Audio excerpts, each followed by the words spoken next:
موت کا خوف ختم کر دینے والی انتہائی دلچسپ ویڈیو، لیکن شرط یہ ہے کہ ویڈیو پوری دیکھیے گا۔ موت کا نام آتے ہی خوف سے ہمارے دل کی دھڑکن تیز ہو جاتی ہے، چہرے کا زاویہ تبدیل ہو جاتا ہے، مایوسی سی چھا جاتی ہے۔ موت کا تذکرہ کرنے والا شخص ہمیں بہت برا لگتا ہے اور ہم یہ بول کر اسے چپ کروا دیتے ہیں کہ یار کوئی اور ٹاپک نہیں ہے تمہارے پاس بات کرنے کے لیے۔ جیسا کہ ابھی بھی آپ سوچ رہے ہوں گے کہ یہ وائس آف لودھی کے پاس کوئی اور ٹاپک نہیں تھا بولنے کے لیے۔ محترم ناظرین کرام، موت زندگی کی سب سے بڑی حقیقت ہے جس سے ہم نظریں چرا کر نکلنا چاہتے ہیں، اس کا سامنا نہیں کرنا چاہتے ہیں۔ ایک صاحب سے ہم نے پوچھا کہ صاحب مستقبل کا کیا پلان ہے؟ فرمانے لگے کہ امریکہ جانے کی کوشش کر رہا ہوں۔ پوچھا پھر؟ بولے چند سال کام کر کے کچھ پیسے بچاؤں گا، پھر پاکستان واپس آ کر شادی کروں گا، پھر بچے ہوں گے تو ان کو اچھے اسکول میں داخل کرواؤں گا اور اعلیٰ تعلیم دلواؤں گا، اور پھر ان کی اچھی جگہ شادی کروں گا اور پھر ہنسی خوشی زندگی گزاروں گا۔ میں نے پوچھا پھر؟ بولے کیا مطلب پھر؟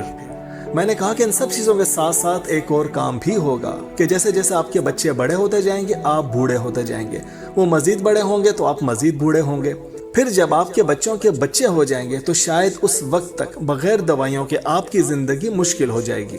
شوگر، بلڈ پریشر، گردوں کا مسئلہ، سننے میں مشکل پیش آنا، نظروں کی کمزوری وغیرہ، یہ سب آپ کی زندگی کا حصہ بن جائے گا۔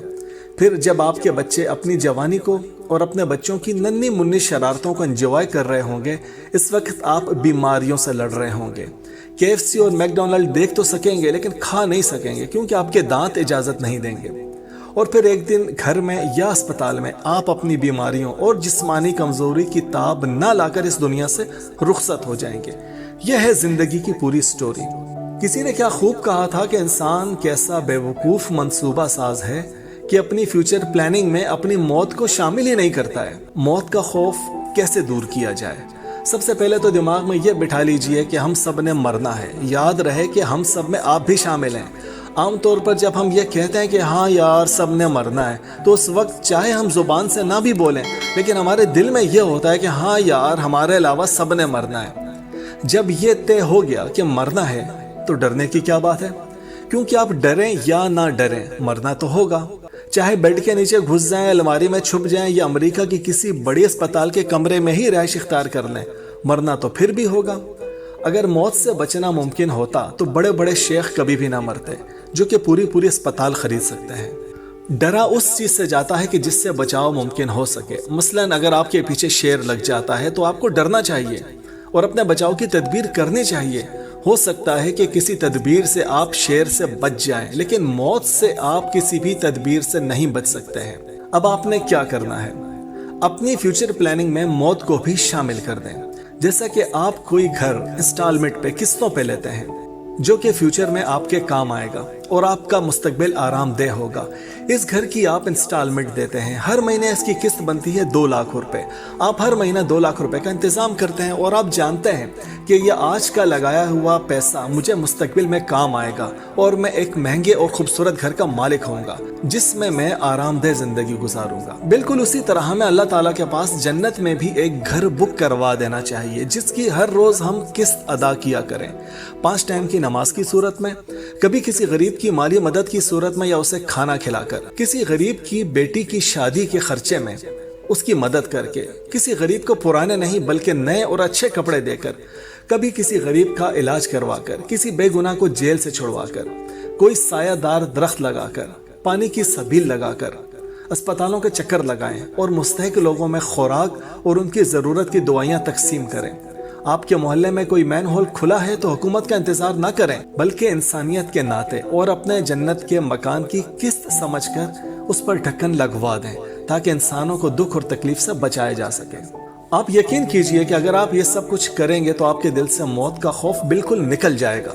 آپ کو معلوم ہوگا کہ آج اگر مرنے کی وجہ سے آپ کو اپنا Lahore model town, بیریا town, DHA یا کراچی کلفٹن کا گھر چھوڑنا بھی پڑ گیا تو کوئی بات نہیں ہے۔ الحمدللہ آپ کا ایک گھر جنت میں بھی موجود ہے جو ان سب گھروں سے زیادہ خوبصورت اور آرام دہ ہے، جس کی کہ آپ ہر روز قسطیں بھرا کرتے تھے۔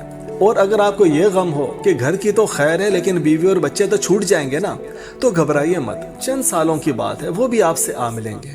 نبی کریم صلی اللہ علیہ وسلم نے بھی قبرستان میں داخل ہونے کی جو دعا سکھائی ہے اس کا یہی مطلب ہے کہ اے قبر والو تم پر سلامتی ہو، اللہ تعالیٰ تمہاری اور ہماری مغفرت کرے، تم ہم سے پہلے چلے گئے اور ہم تمہارے بعد آ رہے ہیں۔ میں آپ سے یہ نہیں کہہ رہا ہوں کہ آپ دنیا کی لذتوں کو بالکل چھوڑ دیں، بالکل نہیں۔ یہ نعمتیں اور لذتیں اللہ تعالیٰ نے ہمارے لیے ہی پیدا کی ہیں۔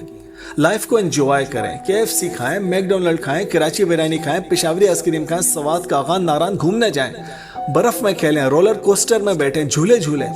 بس یہ دیکھ لیا کریں کہ آپ نے اپنے جنت کے مکان کی آج کی قسط ادا کر دی ہے یا نہیں، تاکہ اچانک اگر یہ سب کچھ چھوڑ کر جانا بھی پڑ جائے تو آپ کو پریشانی اور خوف نہ ہو، بلکہ آپ ہنسی خوشی ہنستے کھیلتے ہوئے اس دنیا سے جائیں۔ اس بات کو ہمیشہ یاد رکھیے گا کہ آپ نے اللہ کے راستے میں اور اللہ کی مخلوق کی خدمت کے لیے جو کچھ خرچ کر دیا، دراصل وہی آپ کی بچت ہے۔ جو کچھ خرچ کر دیا اصل میں وہی آپ کی بچت ہے۔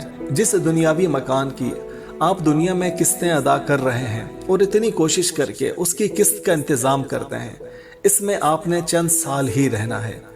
آخرت کے مکان کی قسطوں کے لیے اس سے زیادہ کوشش کیا کریں، کیونکہ وہ مکان اس دنیاوی مکان سے زیادہ خوبصورت اور آرام دہ ہے، اور اس میں رہنا بھی ہمیشہ کے لیے ہے۔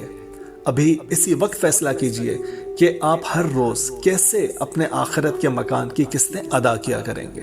موت سے نہ ڈریں اور زندگی کو انجوائے کریں۔ مجھے امید ہے کہ آپ کو یہ ویڈیو ضرور پسند آئی ہوگی، اور انشاءاللہ آپ کے دل سے موت کا خوف دور ہو گیا ہوگا۔ جو بھی اس ویڈیو کو جب بھی دیکھے، اگر اسے ویڈیو پسند آئے تو برائے مہربانی میری ماں اور میرے والد صاحب کے لیے ایک مرتبہ درود پاک پڑھ کر ان کی مغفرت کی دعا ضرور کیجیے گا۔